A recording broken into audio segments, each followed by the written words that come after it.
this session, we hear about two couples sessions that didn't go as planned and how Ron manages both the clinical and self-therapist work.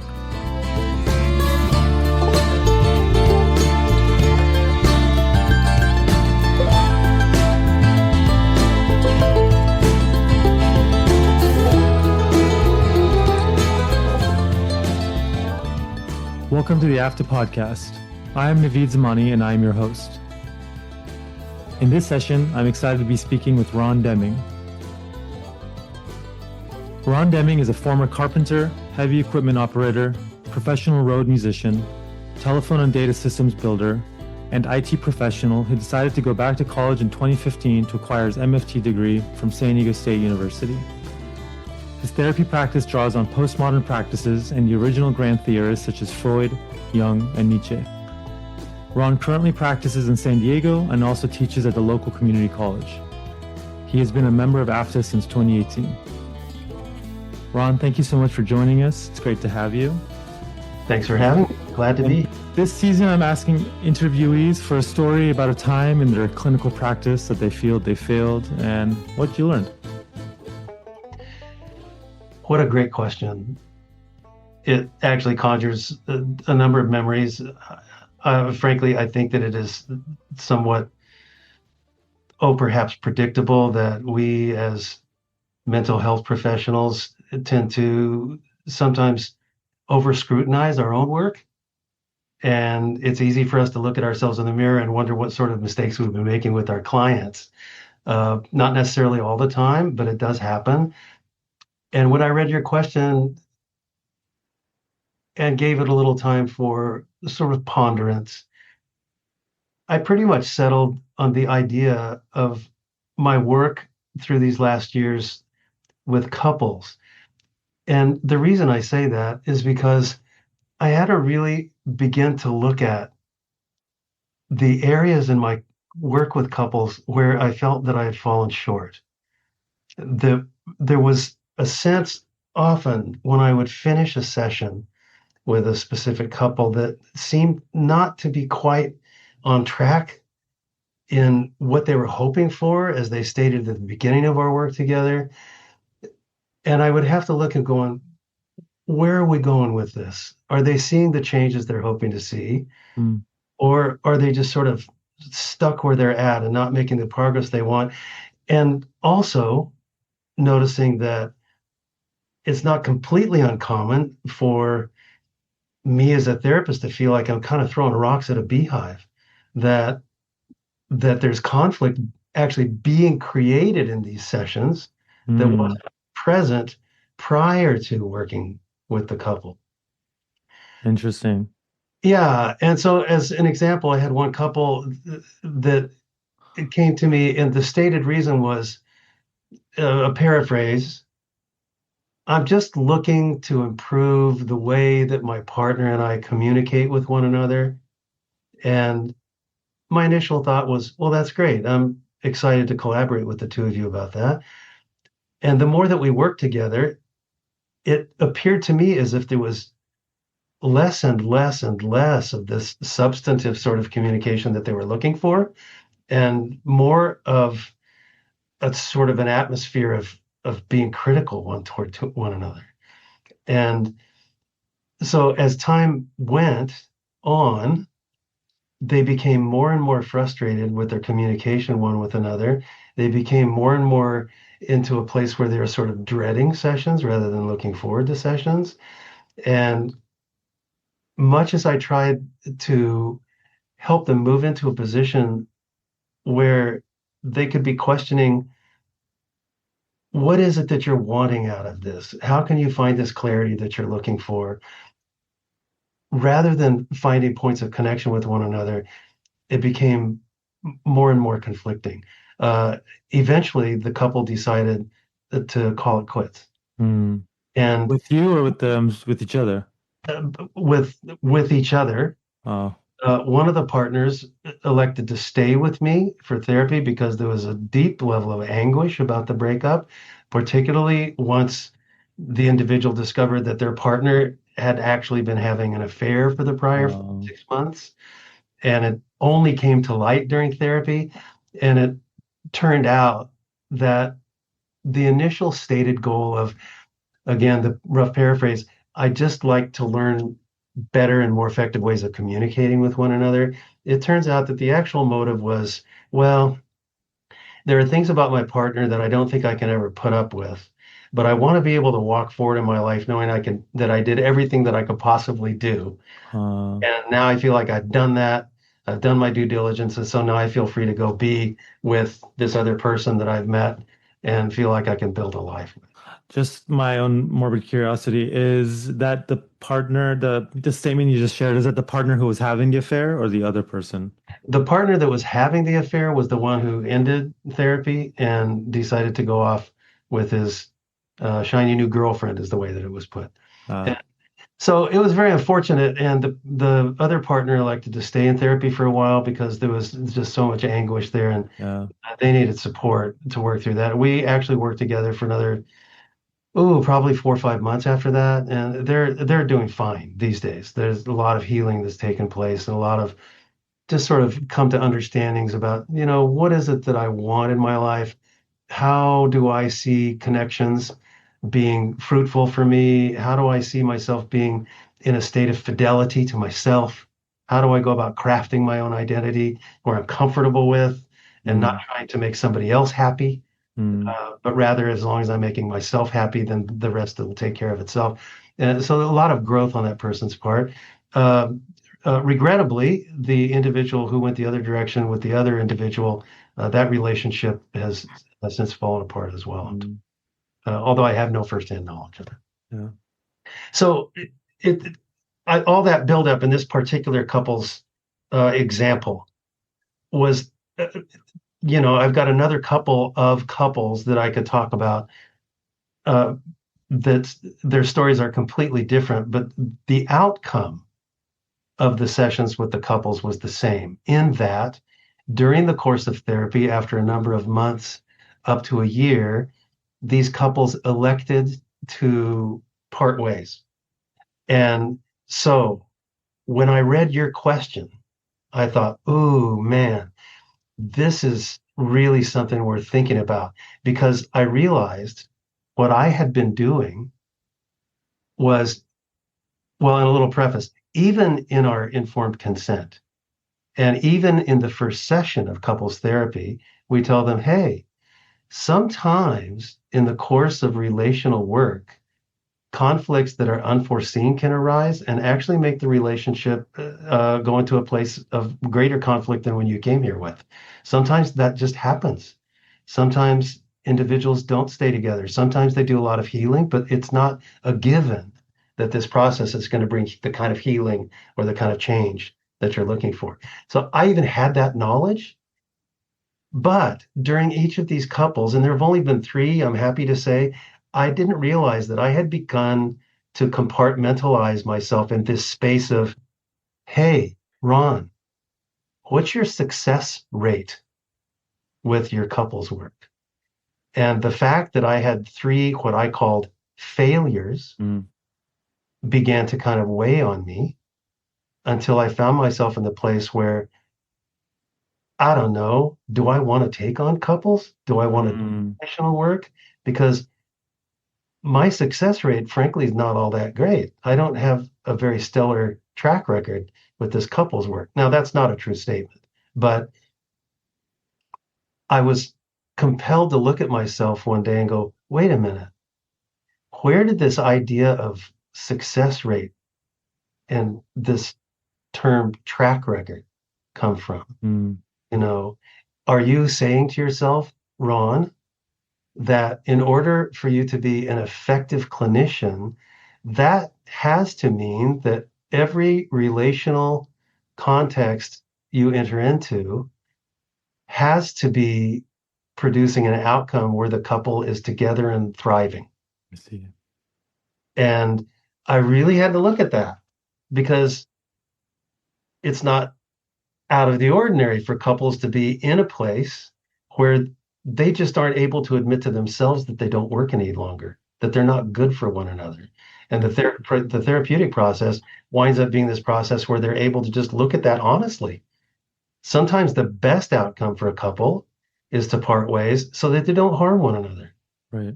so they don't harm their kids, so they don't harm their pets, their other relationships. And then the challenge becomes not so much admitting we're not working so well together, but then the question becomes, hey, how can we part and still maintain a level of kindness and fondness and respect one for another, to where when we see each other on the street or when we have further communication, it comes from a level of mutual admiration and care. And I've seen couples go through that process also. And even as I'm articulating that to you, my physiology even changes. It's like there's a relaxation and a warmth. Mm. I think about those couples realizing, hey, we're not good for each other, but that doesn't mean that we have to hurt one another.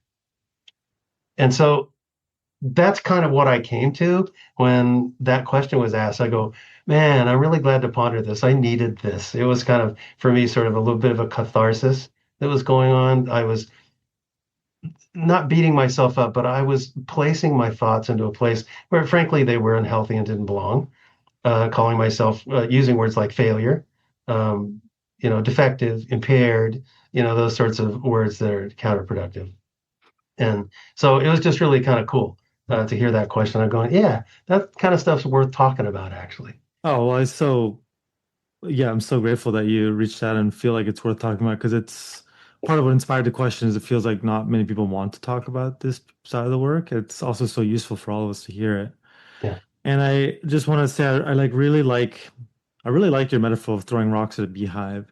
And as you were sharing your story and journey, Ron, it had me thinking that, well, sometimes people, from my own personal experience, has it's been a long time, but from my own personal experience, people throw rocks at a beehive to dislodge it from the house or something. sure. And so Yeah. it's Yeah, it's unintentional. usually intentional. Right.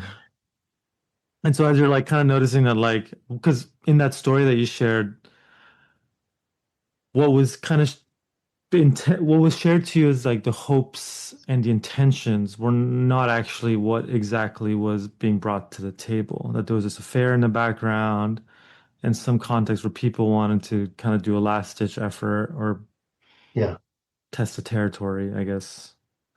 right. Well, the other thing that it came to light in my own personal growth and understanding is that, I mean, if you think about it for a second, I had been working with this couple for 6 months before the awareness that an affair had been going on for the last 6 months. Right. And it was just sort of a reminder that, sometimes just sort of slowing the work down, perhaps, listening to what we like to call absent but implicit, the words in between the words, Mm. body language, uh, metaphorical language that's being used on the part of clients to that.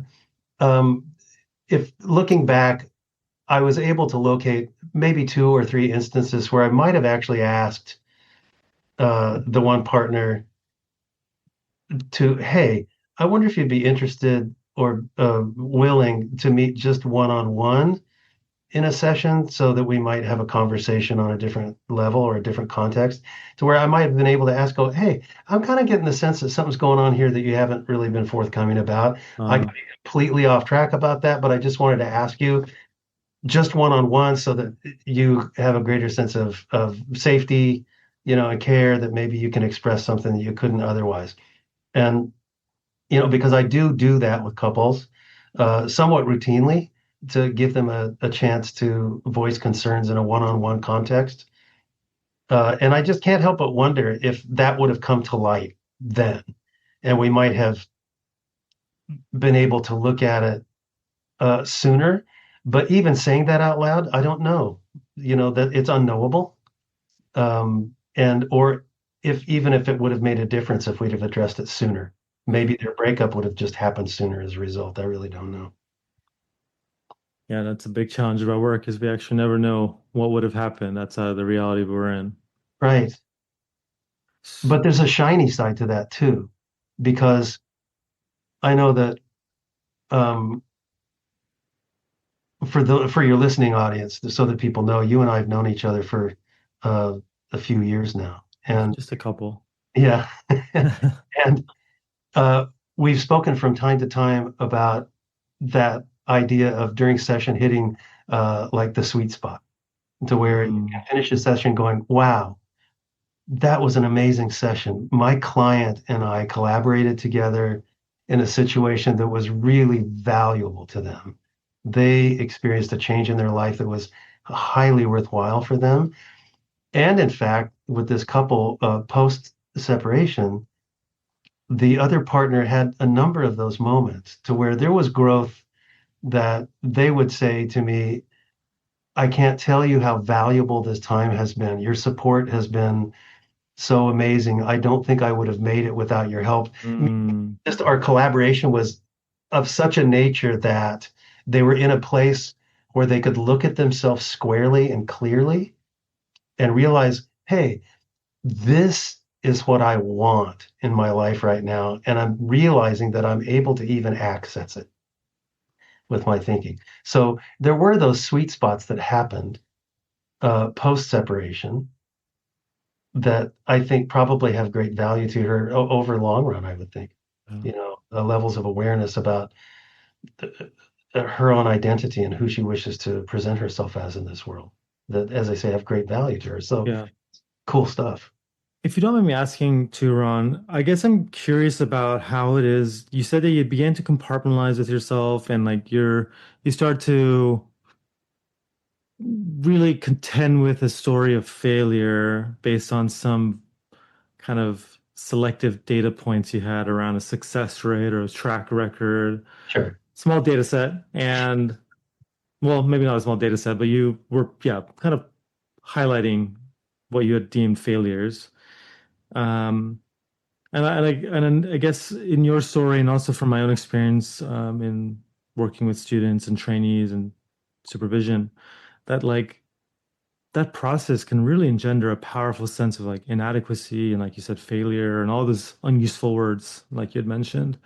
How did you contend with that? Because I can appreciate this version of the story you're telling us where you kind of came to realize.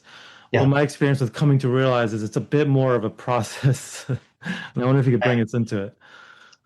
So great question. Um, and to fully answer this question, a little bit of context is necessary in that um, there, in my life story, there are childhood issues that I don't need to go into right now, but that had a profound influence on the way I saw myself. But also the fact that, as you uh, referenced in your reading of my bio at the beginning of this podcast, that the lion's share of my career, of my life career, was spent in the blue collar world. And that also had a profound effect. And so there's this thing in the blue collar world, it not so much in white collar or academia, as a matter of fact, not so much at all, at least in my experience.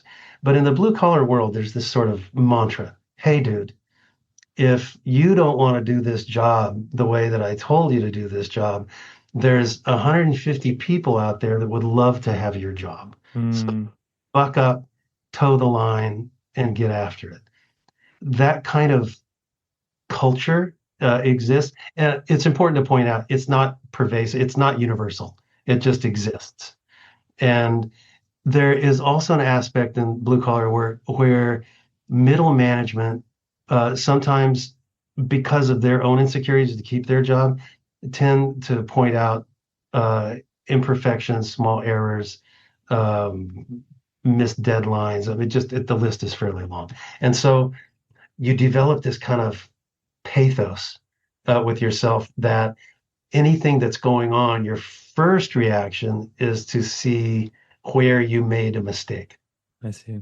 And so that kind of carried off over into the training of therapy. And it took me a little while to realize that as I was getting my education and as I was doing these last number of years of therapy with folks, that actually the only person in the room that was thinking those kinds of thoughts was me.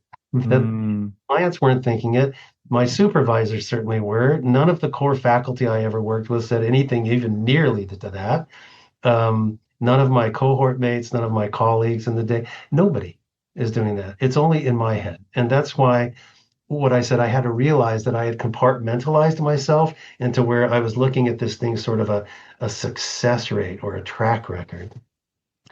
And so as soon as I was able to remember that, I go, oh, this is kind of past conditioning stuff. Need to really take a closer look at this and see if it even has anything to do with a success rate or a track record.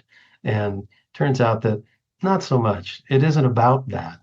It's about what can I do to help this individual today while we're working together. That's what it's about. And yeah. 'Cause I imagine, okay, I'm gonna make a share an analogy, but it's gonna severely expose my limited knowledge about what I'm talking about. So just edit me here as I say it.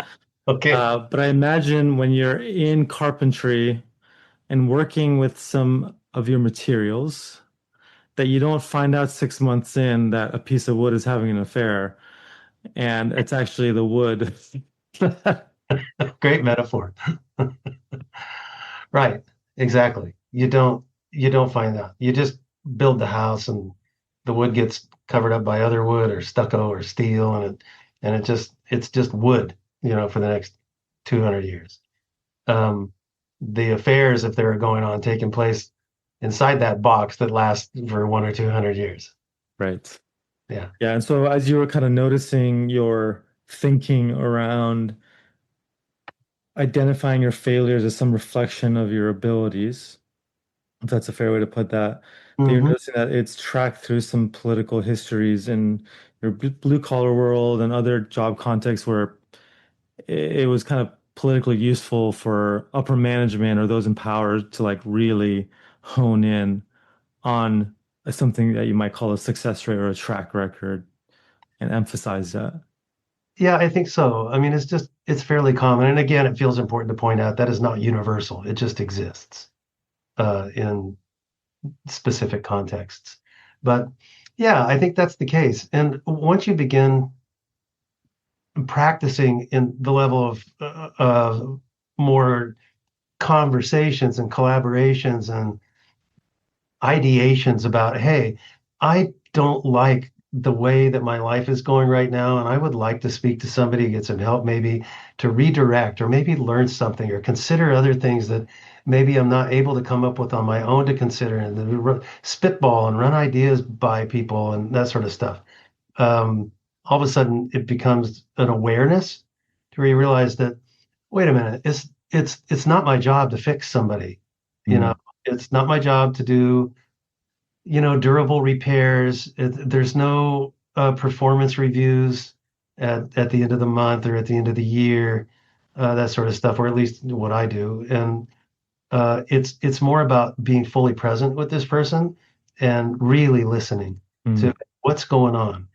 Where do you feel stuck? Where do you feel hurt? And how can we go about looking at this in a way that serves you, in a way that makes you feel that you're going in the direction that you wish.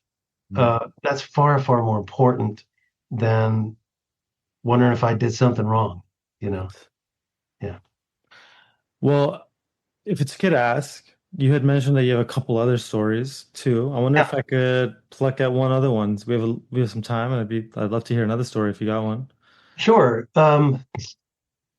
So the other relational client that I could bring up was a couple. So on Psychology Today, where one of my blurbs is for people searching for therapists, I mentioned my work with the Middle Eastern immigrant and refugee community, Hmm. how it was very valuable time for me to be able to immerse myself in the collision of cultures Mm. and to understand people's day-to-day struggles when they're coming from something that's very familiar to something that's very unfamiliar, Yeah. how to navigate all that in a way that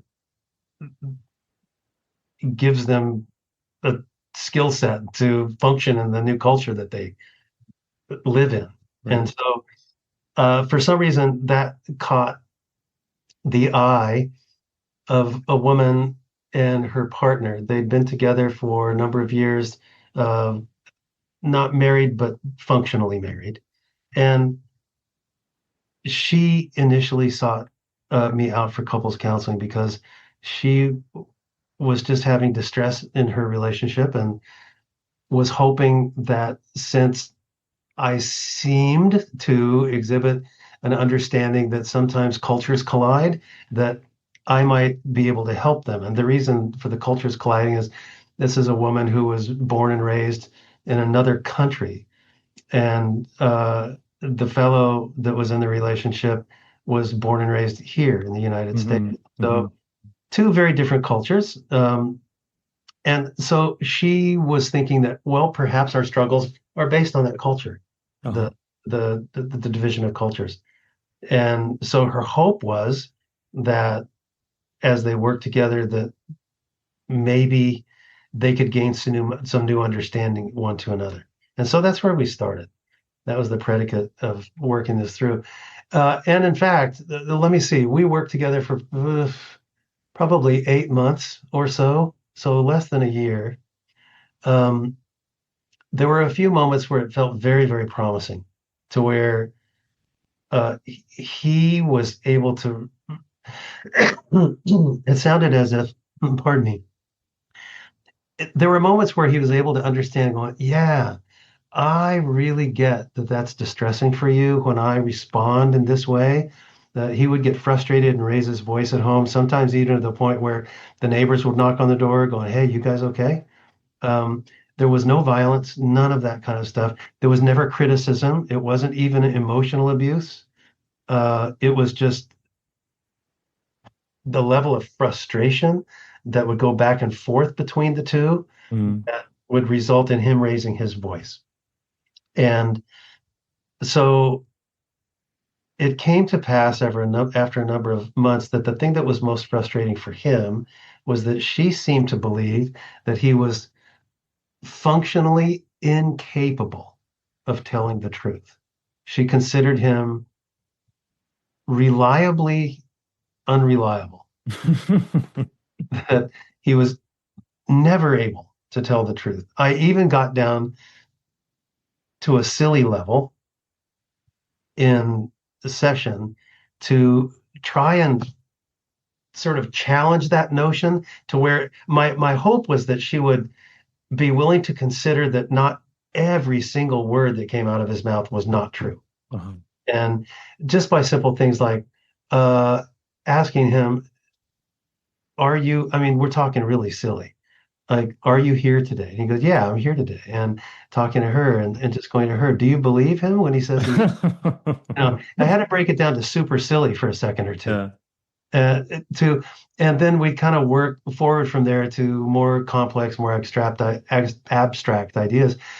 It came to the point where she did in fact acknowledge that, well, not everything that comes out of his mouth is a lie, but she was Mm-hmm. convinced that he was always trying to tweak the truth to manipulate her into a certain kind of behavior. And she was convinced that he didn't really want her in his life, that really he was doing everything to stay at work or to stay at social activities or stay away from the home in order to avoid her entirely. So he didn't have to deal, air quotes, deal with her. Um, and he would routinely in session going, that is just absolutely not true. I'm at home. I always make sure I'm at home at least 8 hours a day, to where we go out to breakfast, we go out to dinner, we read, we watch television together, we do these things together every single day. And she would say, that's true, but he's always lying to me.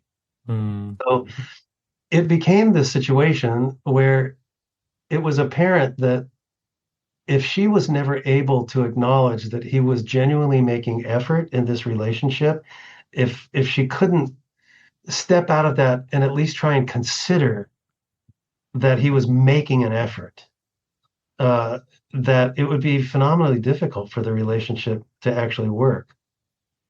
And I stated that to the both of them in our sessions of around 8 months long. One session, one day, I said that. And my intention, and I said, my last thing, as I recall saying, was that, so my intention, my hope is that I can draw you both into a conversation where you can begin to notice the areas where you're wanting to be connected to one another and make more room for that and Mm. give less room to saying that we're never connecting and so on. Her response immediately, I'll never forget that day. She just looked at me and she was really angry. She looked at me and said, "So you're saying I'm the problem?" And my Oof. response was, Tough, I said, "Well, tough moment. yeah." I said, "Gosh, I'm so sorry that that's what you're hearing from me, but let me restate because I don't think that's what I said." And so I restated and she goes, "Yep, you're saying I'm the problem." And she got up, she stormed out of the room, and I have never seen her again to this day. Oh man. Um, Her partner wanted to continue sessions.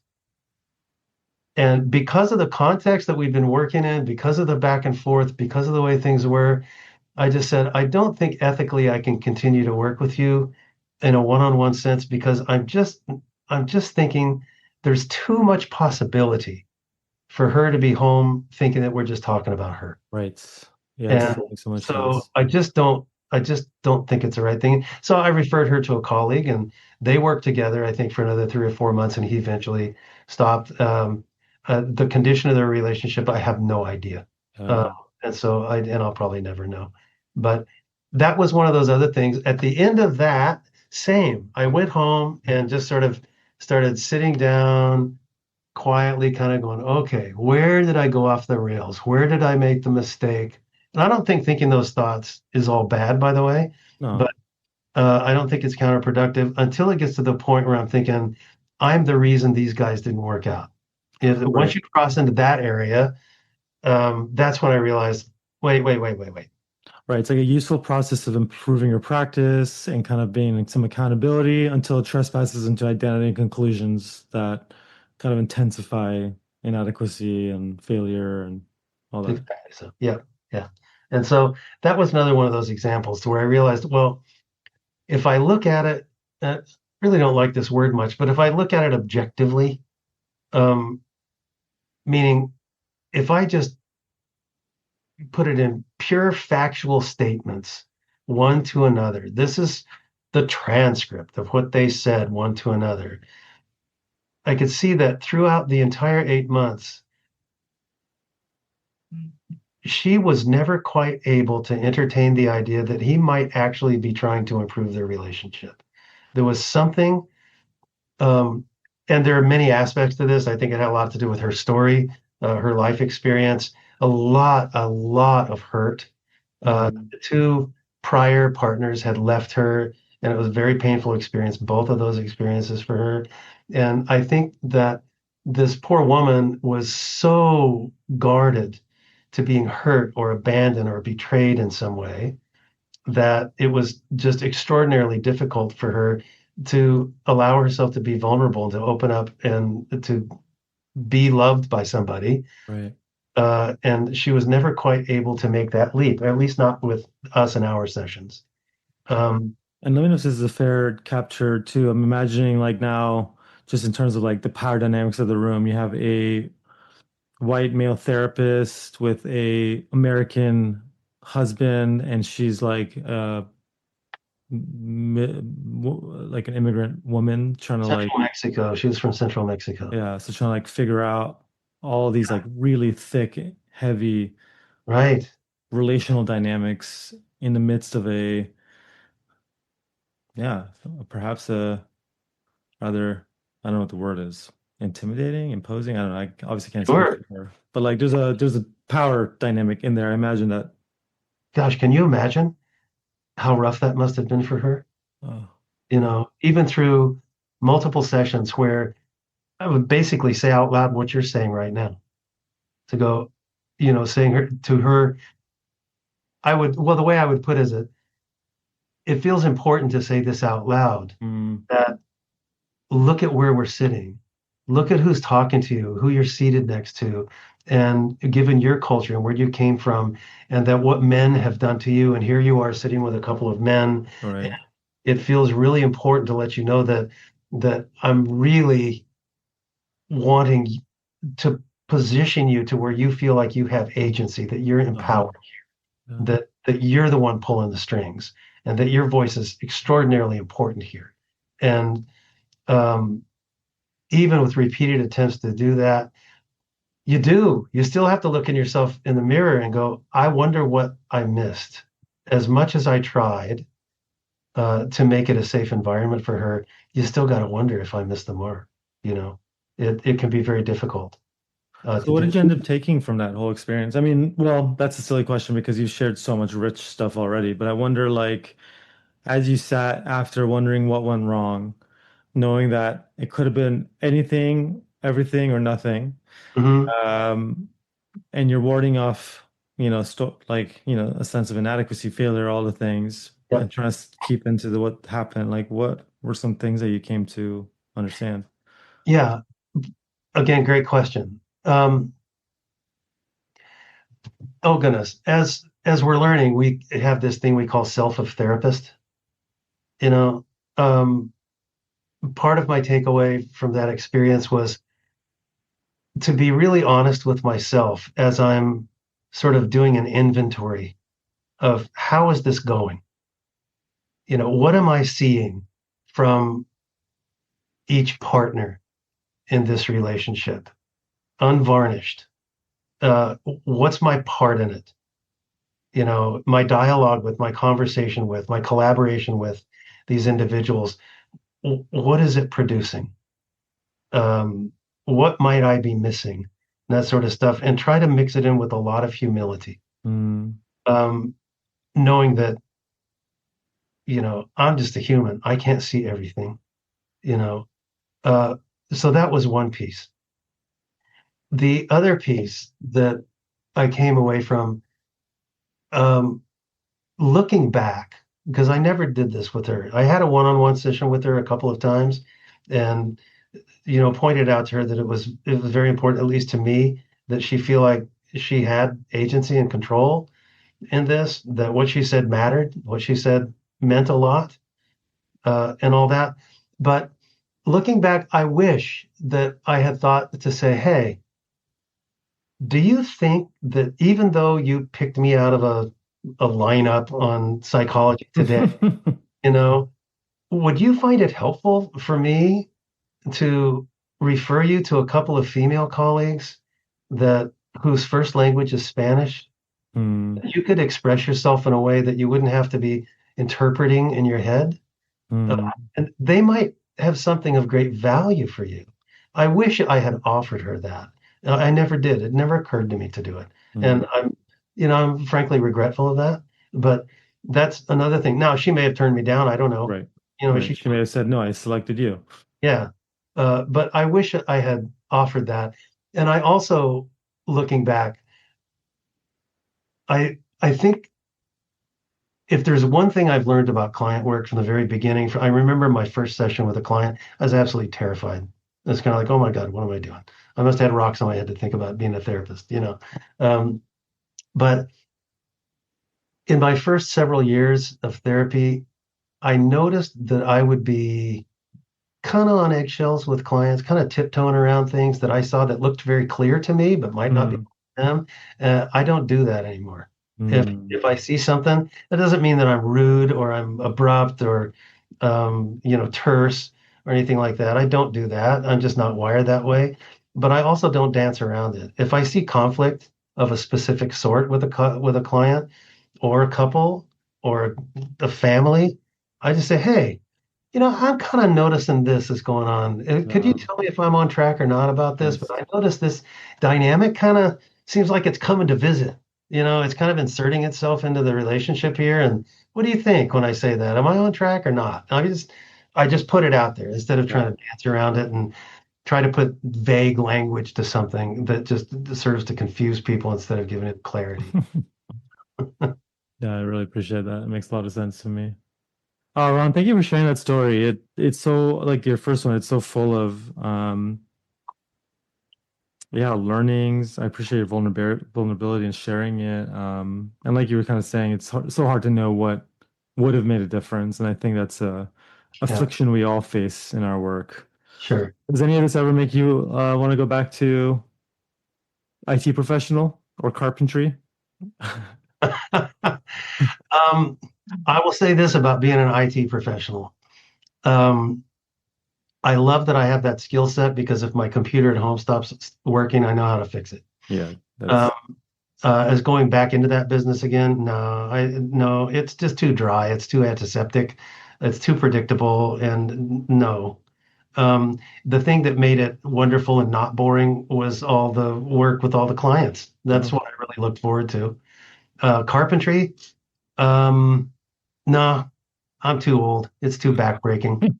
I like knowing how things are put together. That's a good thing. But no, I don't miss any of my professions, with one exception. 7 years on the road with a country rock band were the seven most magical years of my life. I wouldn't trade it for anything. Um, a lot of beautiful songs, access to the studio, writing songs, collaborating vocally that's with what's people about. was just magic, and I loved it. Loved every second of it. Oh, living vicariously through you, that sounds amazing. Yeah, Well, and as we're wrapping up here, Ron, I'll also kind of speak to the audience to just kind of make visible my our staying relationship. I was kind of joking when I said it's just a couple of years. We've known each other for some time now. yes, yeah, yeah. And I really admire and respect your work. So yeah, it's a privilege to get to have an insight into some of the important learnings that you've had. And thank you for sharing them with us. You bet. Thank you. Ooh, it feels important to point one thing out. We've been talking about, because the context of the question about our experiences of the type we've been talking about in relational work for me.